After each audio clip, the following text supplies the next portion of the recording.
ପ୍ରେମ ଜାଲରେ ଫସାଇ ଜଣେ ଯୁବତୀଙ୍କୁ ଅପହରଣ କରୁଥିବା 5 ଜଣ ମୁର୍ସିଦାବାଦ ଅଞ୍ଚଳର ଯୁବକଙ୍କୁ ଗିରଫ କରିଛି କେନ୍ଦୁଝର ଜିଲ୍ଲା ଯୋଡ଼ା ପୁଲିସ।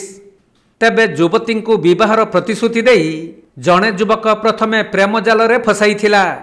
ପରେ ଶାରୀରିକ ସମ୍ପର୍କ ରଖି ବିବାହ ପାଇଁ ଧର୍ମ ପରିବର୍ତ୍ତନ କରିବାକୁ ଚାପ ପକାଇଥିଲା। ମାତ୍ର ଯୁବତୀ ଜଣକ ଏଥିରେ ଅରାଜି ହେବାରୁ ସେହି ଯୁବକ ତାଙ୍କର ଅନ୍ୟ 4 ଜଣ ସହଯୋଗୀଙ୍କ ସହ ମିଶି ଯୁବତୀଙ୍କୁ ଅପହରଣ ପାଇଁ ଉଦ୍ୟମ କରିଥିଲେ।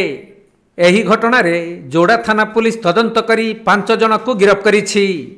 ସୂଚନା ଅନୁଯାୟୀ ଏହି ଘଟଣାର ମୁଖ୍ୟ ଅଭିଯୁକ୍ତ ଫରିଦ ନାମକ ଜଣେ ଯୁବକ ଯୋଡ଼ା ଅଞ୍ଚଳରେ ରହି ଠିକାଦାର ଭାବରେ କାର୍ଯ୍ୟ କରୁଥିଲା।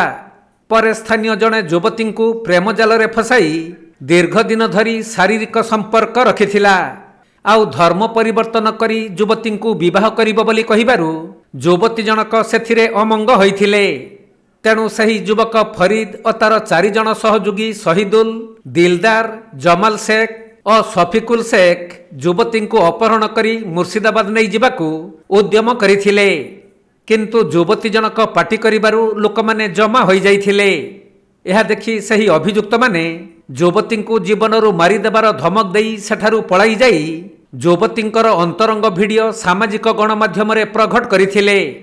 ତେଣୁ ପୀଡ଼ିତା ଯୁବତୀଙ୍କ ଏତଲା କ୍ରମେ ଯୋଡ଼ା ପୁଲିସ ତ୍ୱରିତ ପଦକ୍ଷେପ ନେଇ ସମସ୍ତ 5 ଜଣ ଅଭିଯୁକ୍ତଙ୍କୁ ଗିରଫ କରି କୋର୍ଟ ଚାଲାଣ କରିଛନ୍ତି।